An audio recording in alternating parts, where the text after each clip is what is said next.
Joining us now in our Melbourne studio is Tim Costello, the CEO of World Vision, who's in favour of the proposed reforms. Tim, welcome to the drum. Great to be with you. Now, Father Chris Riley has copped a lot of flack today for his statements. What's wrong with him expressing his views on mandatory pre-commitment? Oh, nothing wrong with that. What worries us is two things. Firstly, he is now the face of a $40 million campaign. And I think Father Chris now has to come completely clean about what monies his trust and foundation has been receiving from the gaming industry. We know that with $40 million, not only can you buy people, but you can silence people, as the Salvation Army in Sydney and Brisbane found. So it's really absolutely fine to express that view. I'm in support of counselling, who isn't? But when it goes to saying this counselling is to stop machines where you can lose $1,200 an hour. By the way, these machines have been banned in many parts of the world, these fast, high-loss pokies, and where 40% of the profits come from addicted people.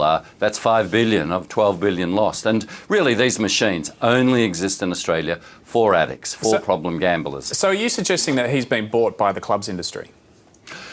I think he really has to explain how much money is coming to his foundation and why he is now the face of this. But Tim, he says that it's 0.5% of his donations. We don't know what the total of that is, but that's a relatively minor funding element if it's true. Do you accept those figures? Look, I think there's probably going to be more that comes out there, and I think it'll be very good for Father Chris Riley to be explaining exactly his links here.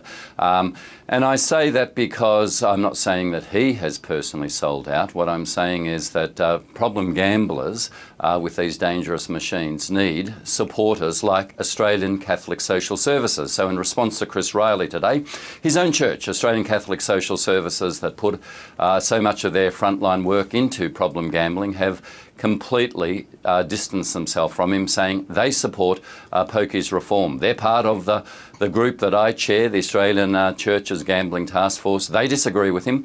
So I think there's a lot of explaining that has to be done by Father Chris when you are now the face for a $40 million campaign. Well, Father Chris, I did an interview with him last year about these kind of issues around poker machines, and he said that the clubs gave him at least $200,000 for his Arche appeal, which allowed him to set up some important charity work in Arche. He says that he benefits from the clubs, he admits that, and he thinks that they do a very good job in giving him the kind of money that he can use to help with his charity work. Well, look, that's fine, but the truth is that clubs receive $500 million tax concessions in New South Wales to return $61 million, a tiny amount, 2.7% of the millions and millions they rake in. So this is a really wasteful way to support Father Chris Riley and other communities. This is why this is really a charade, this whole debate. Okay. It's not. Well, Father Chris believes the reforms won't work. What makes you so sure that they will work? Look, the Productivity Commission, who I trust rather than the clubs who really have the hotels hiding behind them and the packers and the state governments hiding behind them, really have done no work to show how two massive reports of the Productivity Commission, one in 1999, then another in 2010, that said these are highly dangerous machines. These machines really are like cars that can drive at 500 or 600k on our roads.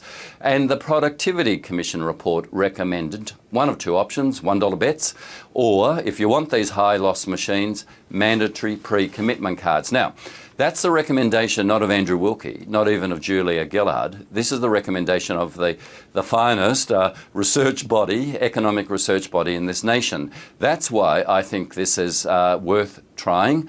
Or if you don't want mandatory pre-commitment to stop the losses, let's just go to $1 machines. Very low cost to flick a switch and do that. Just on that issue, that's the solution that the Greens have put forward, $1 maximum bets to reduce the intensity of the betting. And in some ways, it seems like a simpler argument to sell to the population than mandatory pre-commitment, which a lot of people just don't simply understand. Would you be in favour of the government going towards the Greens proposal on that one?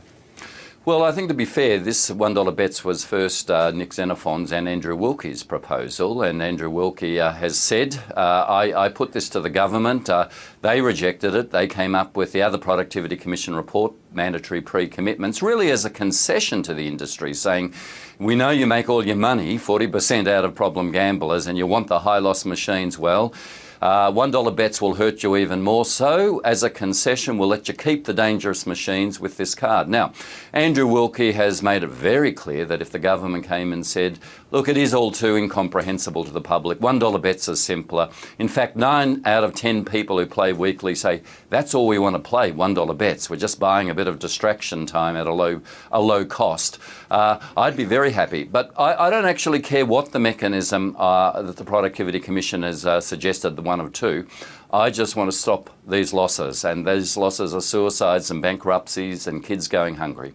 On that issue of $1 bets, the clubs industry say that would cost $3 billion to change all the machines across the country, to change them from those $10 bets and $5 bets down to $1 bets. What do you say to that? That's a complete lie. And how do I know? Last year, without any fanfare or cost, the Victorian government reduced the maximum bet down from $10 to $5 across all the machines, and it costs nothing. It costs nothing. It's simply software. So when the clubs say that, they are simply lying. So how do you know it costs nothing to change it? Because I've talked to the people who did it here in Victoria. It's actually just a logarithm, I can't say that word, where you simply have a software change like flicking a switch. And that's what the industry won't tell you. They simply won't discuss $1 bets because that doesn't require fitting a mandatory pre-commitment card, which does cost, and they're right there, not as much as they say. But to actually not have a card and just go to $1 bets, Victoria did it from $10 to $5 bets last year with every machine. Did you hear any screams of pain and cost last year? No, because it didn't cost. On that issue of going from $10 to $5 bets in Victoria, has that improved the situation with problem gambling in Victoria? Yeah, I think it has improved the situation, but it's still an improvement at the margins. The truth is you can lose a huge amount of money with huge jackpots at $5 bets. $1 bets need jackpots limited at $500. So what the British have, and their MPs, the ones grilling Rupert Murdoch and his son James, they've been out here quite amazed in the last week of the number of pokies we have. They mainly have machines that you can only lose $30 or $40 an hour, and they're called fruit machines. They are amazed that we have these highly dangerous machines here, and $1 bet would be very simple. You don't need any adjustment to the machines. Victoria has done it, and it has marginally improved problem gambling. Tim, I've always thought it's a bit rich for the clubs to, when they're only giving, say, what is it, 2% or something of their profits to community groups, to then threaten that they'll get rid of their funding for community groups and charities if these measures come in. But I am interested that now there's a charity which is coming out in favour of the clubs. Are you aware of other community organisations being pressured to come out in support, or at least not to be proactive to come out either in support of the club's position or to not express their views publicly, kind of, you know, on threat of losing their funding? Yeah, a number ring me. They don't want to be named. And when you're a small club, you know, a couple of $100,000 is very important to your budget. We all know publicly, because Paul Moulds of the Salvation Army has been on the record saying how they were pressured. We're not going to let you into our clubs and rattle your tins if you come out and support this. But the truth is that when you have $500 million in tax concessions to deliver in New South Wales, about 61 million total to all the clubs, this is a massive waste of money. In fact, it's a rip-off. And we can support clubs and do far better community benefit than allowing clubs and hotels with pokies to have community groups by the short and curlies. That's the truth. That's what they've done. Tim, just finally, do you think the Labor government is going to go through with this? Do you think they've got the stomach for the fight that they've picked on this one? Yeah, look, this fight is won in all other states. Western Australia, of course, which has the highest rates of participation in sport without pokies, is a clear example. In my state, Victoria, and South Australia and Tasmania, it's won. The real battle is in New South Wales because they're not really clubs there. You know, they hide behind a little golf club with 5 machines and say, oh, this could go broke. The clubs hiding behind it have, 600 and 800 machines. They're effectively casinos, and hiding behind them are the state government and even the James Packers. So I think in New South Wales, this is where the battle is being fought, and that's where they're putting all the pressure on. If the Gillard government can withstand that pressure, and I believe they can, I think the reform will go through. And guess what? In the last 7 surveys of the Australian public, the overwhelming majority of Australians want these reforms to go through. Tim Costello, we'll leave it there, but thanks very much for talking to us tonight. That's a pleasure.